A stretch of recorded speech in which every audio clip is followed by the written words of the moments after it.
Seafaring remains probably the second most hazardous occupation in the world after fishing. In the UK, for example, British seafarers are 3 times as likely to die at work as construction workers, 8 times as likely to die at work as workers in manufacturing. Most of those deaths are not actually related to the cruel sea. They're related much more to the stresses of the job, the social isolation, the long hours. The main actor in the poem is the global seafarer, and he starts off by addressing the late modern consumer on the verge of the shopping mall, where all the glittering prizes of consumerism are there, which have been shipped, of course, very economically, 90% of the time, by that global shipping industry. It is a global mariner, and he stoppeth one of 3. By thy long grey beard and glittering eye, now wherefore stops thou me? We go through some of the various problems and difficulties that the present-day seafarer suffers from. So we start off with a very poor quality of training, which these days is nearly always paid for by the seafarer and the seafarers' families. In past times, of course, it was paid for mainly by the ship operators. Consumer quiz the chorus. You don't employ your crew? Our labour's all outsourced, the late modern thing to do. If a shipper paid for training, he'd have an extra cost. He'd be undercut by others. His business would be lost. Then we go on to how well, or how badly rather, those training facilities are currently regulated.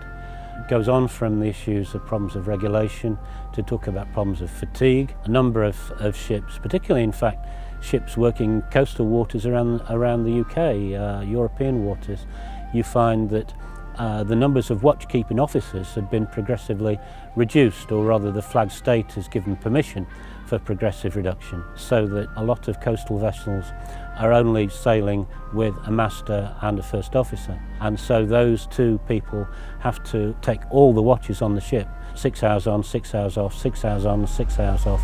Turn about, the 2 must watch. There is no other way. 6 hours on, 6 off, 12 hours in every day. In sickness and in health, each watch they duly take. Dog-tired, red-eyed, grey-faced. 4 months, without a break.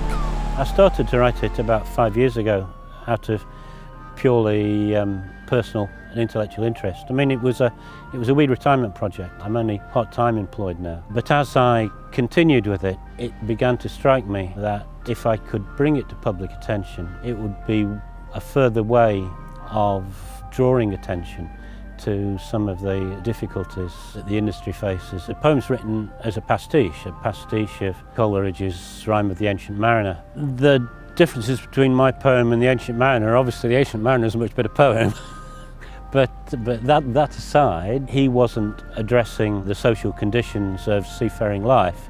He, as I understand it, the Rime of the Ancient Mariner is primarily about the dilemmas and guilt that people with a romantic sensibility felt at the end of the 18th century, early 19th century. And I'm hoping the poem might appeal over the heads, if you like, of funding agencies and policymakers, and appeal as a piece of public sociology, as it's sometimes called. I would like the public to become more concerned about the lot of the global seafarer, and to try and put some public pressure as consumers on the charterers who pay the ship operators, who pay the crewing agents, who pay the crew.